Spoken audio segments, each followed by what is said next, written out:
What's up, guys? It's Gabe. It's Marco over here.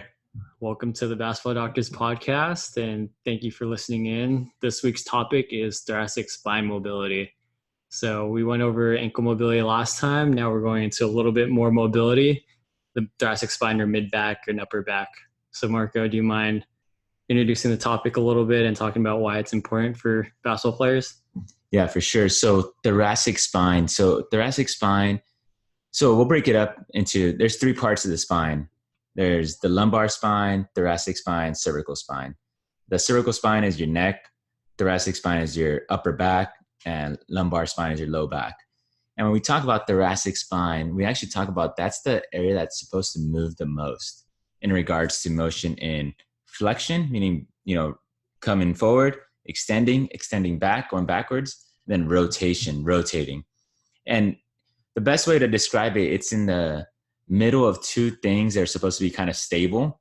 And the middle thing, thoracic spine, is the most mobile. So you want to decrease some stress by just addressing more of the thoracic spine. So the thoracic spine is a huge component of everything that any overhead athlete, which basketball players are kind of considered overhead athletes in a way. They shoot a ball, but they're mostly landing athletes. But that's kind of like the glimpse of what the thoracic spine is. But Gabe, what do you think is why it's very important? So yeah, I think you're right on point with it being kind of like an in-between the lumbar spine and cervical spine. So the more mobility and stability you have there, the less stress that's going to cause in your low back and your neck. So a big thing that we talk about with all our people is working on that posture. Like, let's be real, everyone's not going to sit with perfect posture all the time. It's just unrealistic, right? Yeah. But like being young athletes and being in the classroom, being a student athlete, you're sitting a lot of the time. It's going to create a lot of issues. So what we prescribe a lot of our people is working on your thoracic spine to get your posture better. In terms of, you're not going to be perfect all the time. We want you to recognize to get out of that bad posture all the time. So real quick, like bad posture is kind of what you said, when you're rounded shoulders, you're kind of slouching, you know what bad posture looks like. That just, when you look at something, you're like, hey, that doesn't look good. Just look at yourself sitting for more than an hour and you'll see some bad posture there. Yeah. So that's one component. What's another component you'd say? I mean, that's a great point that you mentioned about posture. I mean, all the high school athletes we treat, they come in already into the clinic with their drawstring backpack and then rounded like crazy. It's like, man, it's the posture with them stays even, through the classroom into our training sessions. But another big thing, what I say, like thoracic spine is very important, is decreasing the stress on the joints above and below. So meaning, like, sometimes if you have neck pain, addressing thoracic mobility oftentimes decreases some of that neck sprain, pain. Also low back pain. Low back, you're like, oh man, my low back kind of gives me issues. Sometimes you got to look above. You're like, hey, let's see your upper back. How does that move? Maybe your low back is taking more of the toll that it's not supposed to by moving more because your thoracic spine is not moving. So I think one of the biggest things is, like, are we talking about thoracic spine is in an area where it's supposed to be mobile. Like, that area is supposed to be moving. Cervical spine does move, but we want most of the movement coming from the thoracic spine. And if you don't have that movement, the cervical spine, which is the neck or the low back, is going to take the big toll of it. What do you think about that, Gabe? Yeah, I think you're on point with that one. I think leading on past that, so what we've worked on, what we talked about so far for the benefits of working on your mid-back mobility is, one, decreasing stress at the neck and low back or other points above and below the chain. Two, overall posture. And then for the athletes out there, people listening, it's like, oh, I have great posture. Oh, I don't have any pain. I don't really need to work on that. So let's get into performance a little bit. So big thing that we preach kind of relates to decreasing your stress is movement efficiency, right? So this is going to your performance aspect of it, right? So if you can move through your thoracic spine better, that's going to allow you to move better and be more efficient with your movements. For example, let's take thoracic spine rotation. So looking left, looking right over your body when you're doing a crossover or changing directions, you're not going to be stiff through your spine. You need to open up, or you need to turn through there. And if you don't have that ability to turn through your thoracic spine or through your mid back, you're going to compensate somewhere else, whether that's your low back, your hips, your foot and ankle. Something's going to compensate. And yeah, you might be able to get through it, but it can be like that ticking time bomb, what we talked about before. So movement efficiency is huge. And that's a component where, oh yeah, I'm not in pain or I don't feel any of that. That's just one aspect of improving your performance. Yeah. Another thing to, feed back on that is, yeah, you're going to play defense better. You're going to move better, but do you want to jump higher? Yeah. I mean, I would say, you won't figuratively actually jump higher, but just working on your thoracic spine, you'll be able to reach higher. You know, for the audience out there listening to us, if you're driving, don't do this, but let's say you're sitting down. I'm sitting down and I try to raise up my arm in bad posture. I'm not going to raise up my arm that high. But if I get in a better position, extend my upper back and raise up my arm, I'm able to reach higher. If I'm able to reach higher when I jump, I'm able to reach higher when I jump. So that technically increases my vertical jump, not vertical jump, but my reach height, which is the most important thing for basketball. We don't care how high you jump. We care how high you reach, obviously jumping high isn't a lead to reaching higher, but that extra 2 inches that we could just get from improving your upper back mobility to raise up your arm a little bit higher, that's the difference. Earlier today, we measured someone's reach and we had him go in his normal posture and he was, kind of slunched forward and he reached, I think, was it 88 inches, 90 inches. Yeah. And then we told him like, hey, really raise up. You got like 92. Yeah. Just an improvement in 2 inches. So when he jumps up, if he stays in that bad posture, he's only going to touch 10.4, 10.5. But if he improves that thoracic mobility, improves his shoulder motion, he's able to reach up those extra 2 inches, which is 10.8. That's a difference between, dunking on someone and getting blocked at the rim. So, indirectly, it helps your vertical jump through reach height. Yeah, for sure. And yeah, I just challenge anyone once you have the time to do it, is just like sit in bad posture, right? If you're in that bad posture, you try and raise up, I can only go right there. But if I sit in good posture, it's like, oh, it's easy. Yeah. Obviously that's just one component of it. So just to recap again, in terms of why working on thoracic spine mobility is beneficial, we have the first one is decreased stress of the neck and low back. 2, posture. 3, increased movement efficiency. And 4, overall reach. Yep. Yeah. Those are quick, 4 takes why thoracic spine mobility. And it's very simple to do. Gabe, what are your easy at-home exercises to improve thoracic mobility? Because we were always talking you got to improve it, but it's so easy and it's relaxing. I feel so good when I do any of the thoracic, mobility exercises. What are some of the ones that you give to your clients? Yeah. So first one is addressing range of motion. So if you don't have the range of motion, that's a good place to start. One of our favorite ones I like doing is the thoracic spine rotation or extension. And you could just find a chair with the back onto it and extend your back that way. Everyone has a foam roller now at home and use that one to help with extension. We have videos that will come out with that you guys can work on with that.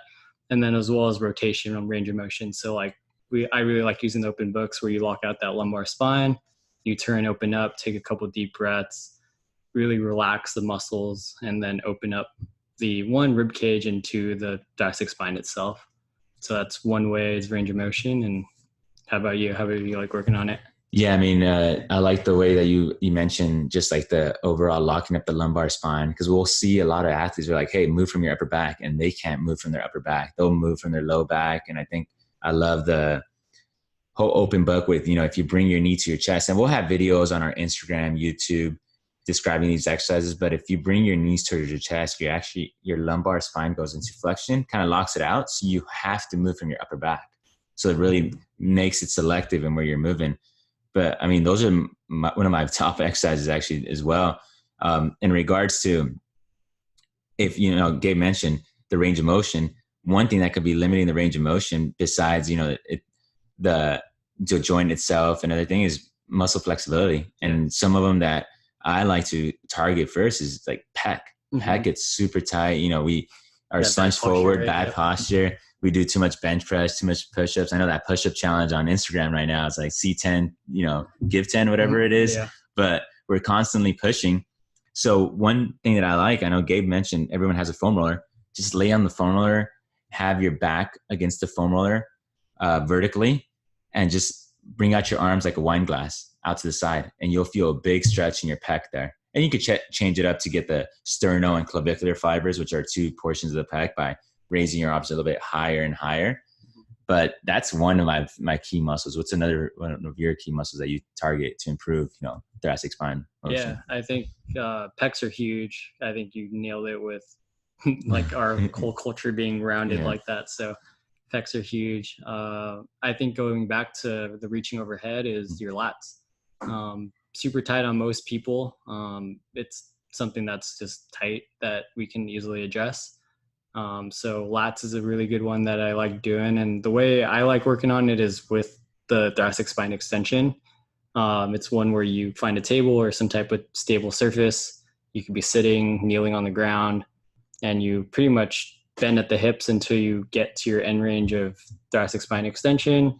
You reach your arm overhead, and then you add a little bit of even more stretch by bending your arms and stuff like that. So, like I said, we'll have videos for you guys, but I think the lats and pecs are big culprits to limiting thoracic spine extension. Yeah, no, for sure. I love that one. I mean, my lats are super tight all the time, and that's huge. I mean, you improve your lat flexibility, you better reach higher, improves your thoracic spine. And I know once we get the range of motion, we like you. I mean, my favorite phrase is, you got to use it before you lose it. Once we improve the motion, we got to use it. So what exercises do you use to use that new range of motion that we have? Yeah, so it's getting into that motor control aspect of it and activating muscles within a certain range of motion. And for rotation, I like kind of like a quadruped open book type of thing. It looks kind of exactly the same, but obviously a little different, where you're essentially sitting on your heels, one hand's behind your head, and then you're rotating your entire mid back and upper back away and rotating up towards the ceiling. And you really feel your back muscles working on, let's say we're like rotating to your right, your back muscles on that right side, you'll feel them firing to try and open you up even more. And then a little bit on your left side, trying to push so that you can rotate a little bit more. So that one's really tough. You'll notice how much limitation there are, but the more you practice it, the better you'll get. That's one of my favorite ones to work on rotation. How about you? No, that one's huge. I love that one. I mean, it's very simple. And sometimes like the basic stuff is the most bang for your buck, like we're trying to get too fancy. That one's very simple, but very effective. For me, it's like, I really try to improve my thoracic extension, especially with activating just a low trap, all those exercises. Yeah. I like one, and we're going to have this video on our YouTube, Instagram, and everything, is if you go against the wall, a lot of people do this standing, where you're standing against the wall, you put your forearms against the wall, and then you slide your forearms up the wall, and then you lift your arms up. However, what we've seen is people actually bend at the low back. Yeah. They'll extend from the low back. So what I've been messing around with, and we kind of mess around with this all the time, is changing the lower body. So we could either go in half kneeling, where we're on our knees and then sit back, or we cross Native American style, where we cross our legs and then sit down and then keep our arms against the wall, and we raise them up and then lift them off. And the reason because of this is we go in sitting, we get our butts towards our heel. That's going to lock out the lumbar spine. And if we sit Native American style, that's going to lock out the lumbar spine. So now we're forced to move from our upper back to extend those arms. And so we raise our arms against the wall, and then we get to the highest point, and from there we lift it off, and we try to activate those muscles in the not low back, but upper back, but lower in the upper back. And that's going to get the low traps and everything just to extend from your thoracic spine. And we're just trying to lift those arms off the wall, and that's going to get that thoracic extension. That's one of my favorite ones right there.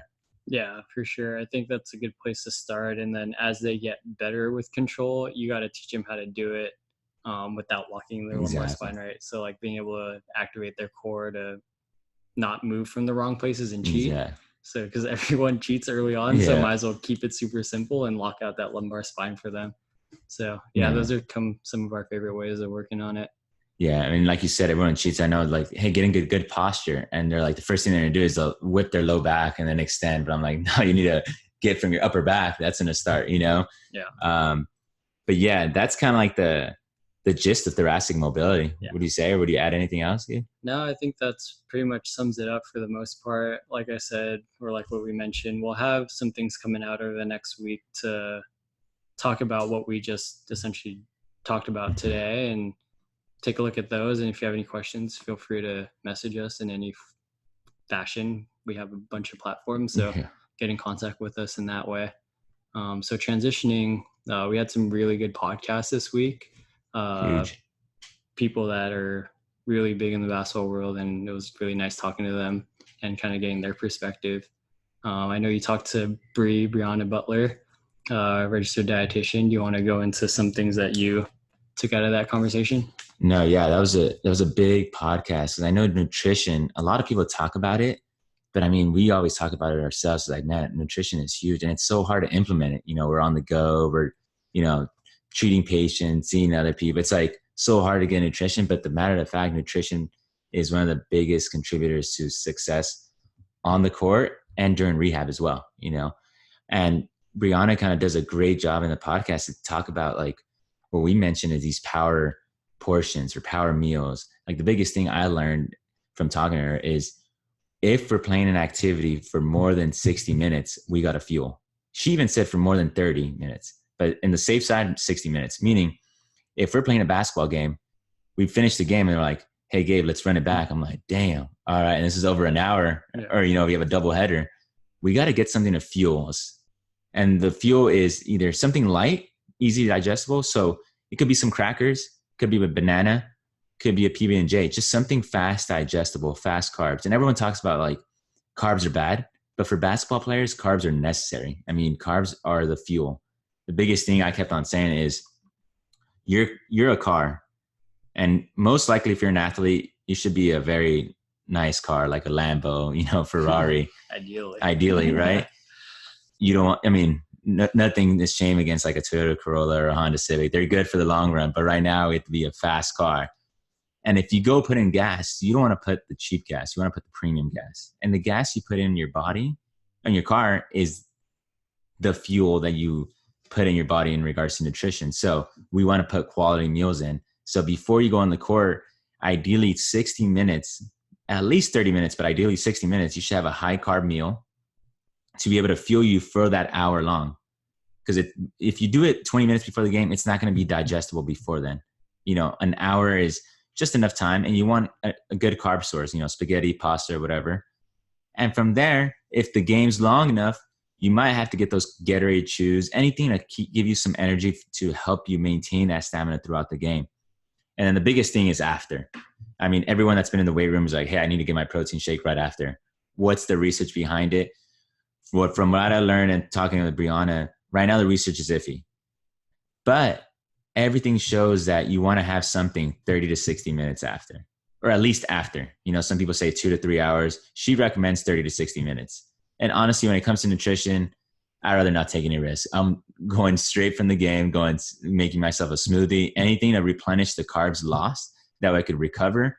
And when you play a game or you have a training session, you want to have that protein source as well. So having a protein source with the carb source after the game, that's huge. But that's kind of like a quick rundown of what that podcast is about. It was huge. I mean, he broke it down pretty good, but go listen to that podcast. We use so many different substrates to fuel our body. Take it seriously. I think you mentioned it in the podcast, but I remember like in my youth when we played the basketball games and after like a parent would be in charge of bringing food, like it was always like the most great but worst things for your body. Jesus. And it'll be the cool parents that they bring in pizzas like, oh man, Johnny's dad brought pizza for us. I was like, hell yeah, I loved it. But looking back, I was like, man, that was the worst. And the worst meals were the people that brought in like, good juice. Like I forgot it was like apple juice and like some carrots. And I was Sunny like, D, man. It was a Sunny D. It was like, yeah, it was crazy. But when people brought like good food, like nutrition dense foods, people hated it. They're like, what come on, man, that's we want pizza. Yeah. And then looking back, I was like, man, I put so much bad stuff after a game. Like people would eat chips during halftime. Like it was crazy. Yeah, for sure. And then the other podcast was with my friend from undergrad, Ernie de Los Angeles. Great guy, certified athletic trainer, strength conditioning coach. He actually went through a bunch of internships and landed a job with the Sacramento Kings G League.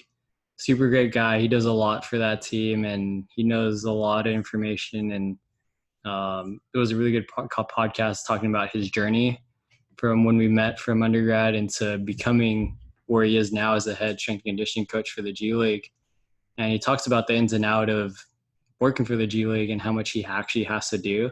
So yeah, he's the strength conditioning coach, but found out he does a lot of things. I call him like a little Swiss Army knife over there. So Yeah. yeah, it's a really good podcast. Check it out. Really knowledgeable guy in the works with doing some other stuff with him. So excited for that, and reach out, listen to the podcast, and definitely learn something from it. Yeah, I mean, it was pretty funny when I think we mentioned this in the last podcast, but Brianna worked. I think she did some consulting stuff for the Stockton Kings, which Ernie is a Yeah. G League coach. So it's a pretty small world, but Gabe, I love this podcast. It was like a journeyman. He started off in football, right, Yep. and then moved to basketball, and Yep. it's crazy. I mean, as a former student athletic trainer too, it's like sometimes you know he was an athletic trainer, then he was a strength coach, but he was talking about, it's like, hey, I have to help out the athletic trainer as well, you know. Yep. But you'll be surprised, like it's a lot of tasks to be a strength coach, especially with a a G League team. Yeah, and he gives great tips for young coaches, young athletes who are trying to aspire to get where they need to be, and talking about work ethic, putting yourself out there, getting yourself uncomfortable, are really some very minimal tips, but can go a really long way for you. So check those out. This next week we have 2 more podcasts coming out.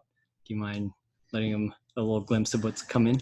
Yeah, so I'm gonna have Gabe kind of talk about one of them because it's one of them's huge. Yeah. It's the sleep one. Like sleep is so huge. I mean, I can't stress the importance of it. And then Gabe will kind of talk about it. But then we also have Justin Landry. So give us a quick little thing of what's gonna happen with the sleep one. So we got in contact with a sleep expert. His name is Dr. Jay Corsandi. He started off as a dentist and went a different route from things that he saw as a dentist, and end up being a specialist and doctor with working with people with sleep apnea and snoring and pretty much sleep dysfunction. So recovery is huge. Sleep is a big part of that one. So I think that'll be a really great listen for anybody, especially athletes, but anyone would benefit from having good sleep. I know I want good sleep. I want to be productive for the next day. So he gives great tips.